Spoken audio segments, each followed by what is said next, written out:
First of all, this evening though, the United States has officially designated Muslim Brotherhood organisations in Egypt, Lebanon and Jordan as terrorists. Founded in Egypt, the group is the world's most influential Islamist movement, accused of promoting hardline political Islam under the guise of religious reform. With me now is Deputy Assistant to President Trump, Senior Director for Counter-Terrorism, and I know he's very popular with a lot of you at home, Dr. Seb Gorka. Seb, great to see you. Happy New Year. Happy New Year. Now, this is big news. Tell me why you've taken this step and what does it actually mean? It is truly historic. This is something that should have happened decades ago. Of course, we had to wait until this president and the courage of President Trump to make it happen. Why is it important? Think of any terrorist group in the world today, even if it's a Shia group, it doesn't matter. ISIS, Al-Qaeda, Al-Nusra, Hamas, every single one of them can trace its ideological lineage, its gene code back to the Muslim Brotherhood created in Egypt in 1928. So this is the granddaddy. This is the OG of all jihadi organizations.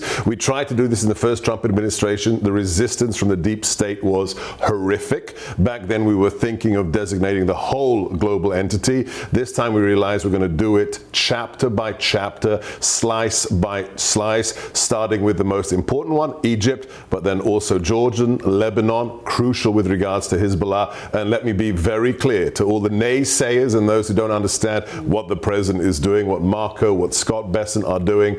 This is just the beginning. These 3 chapters are just the beginning. I can't disclose the details, but we are already on phase 2, the next tranche of chapters, one of which may be of great interest to your viewers. What do you mean by that? Nothing. I'm just going to leave it out there. So, because they have when we say these chapters, you mean headquarters? So the Muslim Brotherhood is a very canny organization. So it was created right after the dissolution of the caliphate by President Ataturk, and they said, well, we're going to be a slippery fish. We're going to be a political party in one country. We're going to be a charity in another. We're going to be a social movement. We're going to be a resistance entity. So it's like kind of grabbing a cloud. It's very hard.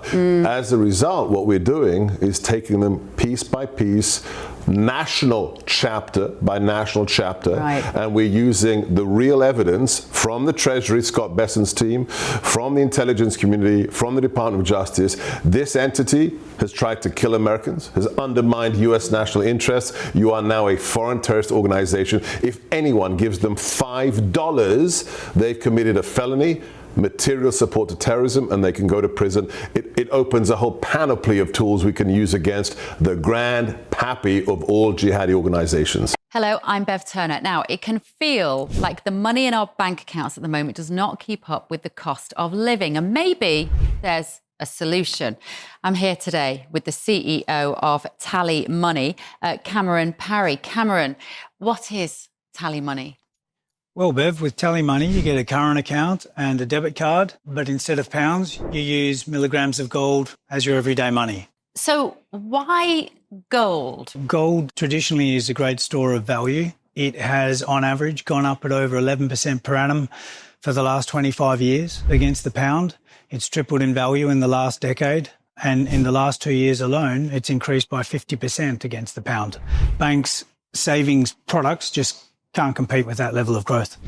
But this isn't just about gold. This is about a currency that you guys have created at TallyMoney. Explain it to me as though I'm an idiot. So, look, people need to be able to hold their earnings and build their savings in a money that retains its value and remains in their legal control and remains theirs to access, away from government control. Great. You had me at not exposed to government control. You should feel safe and happy with your money. You should have peace of mind. The more money you see in your bank balance, and that's the type of thing we're trying to deliver, and give people choice in the type of money they get to use every day. Brilliant. Thank you so much, Cameron. Thank you.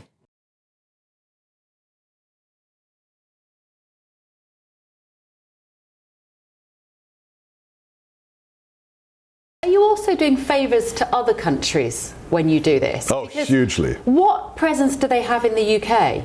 So this is something that our allies and our partners have been calling for. When I sit down with, for example, a delegation from Egypt or Jordan, almost the first question is, so when are you going to designate the guys who are trying to take down our countries?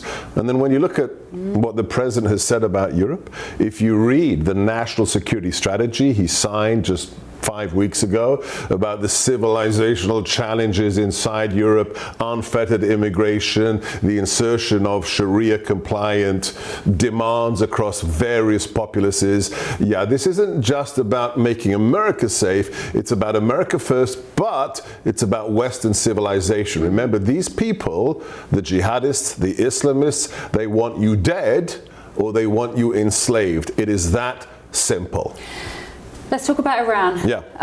Obviously, this is on the front pages of a lot of the British newspapers that have just dropped for tomorrow. How perilous is that situation, Seb? Because this time yesterday, Jason Miller sat in that seat and we were speculating that there would be action taken imminently. Now, it feels like the rhetoric has been toned down a bit today because President Trump believes that the killing has stopped or has certainly reduced of civilians in Iran. Is that how you see it?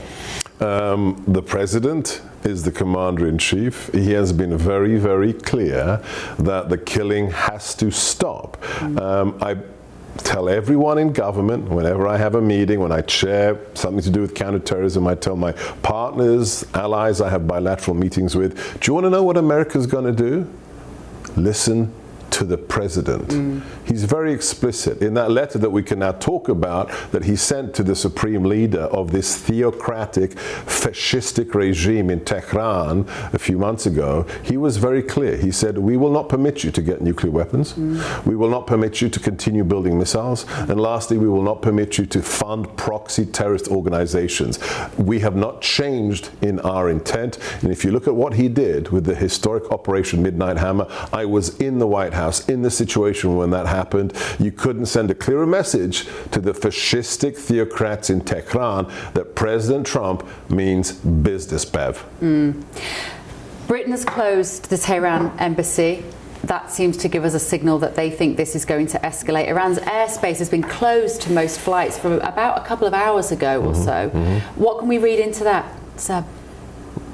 People are listening to the president. I can't say more than that, but the president is very... So it's very amusing that I hear these critiques of the president. Oh, he's so unpredictable. Not in the slightest. If it's good for America, he's going to do it. If it's good for Western civilization, he's going to do it. There's nothing unpredictable about a man who keeps his promises. That's who the president is, and he's been very clear. When you look at the whole region of the Middle East, there's one country that stands out for him, and that's Iran. And he will not permit Iran to keep threatening Americans and our friends. It's that simple. Yeah. Danish Foreign Minister was in town today talking about Trump's ambition to conquer Greenland. Interestingly, it's on the front page of The Guardian. Our most left-wing newspaper is running with this. The rest of the papers are not terribly troubled by this. Presumably a headline saying Trump's still intent on conquering Greenland, say the Danes. This is designed to depict President Trump as an empiricist who wants to go out, an imperialist, sorry, who wants to go out and take over the world. What's your assessment of what's going to happen here?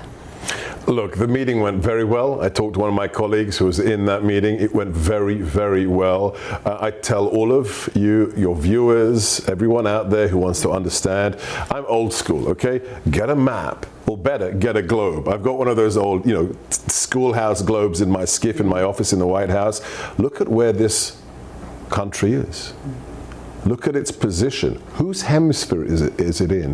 The fact that Greenland is closer to this city, Washington, D.C., than it is to Copenhagen, closer to Denmark. And if you look at the marine traffic routes, the threat from China, from Russia, from others, it's the opposite of what the lying fake news media will tell you.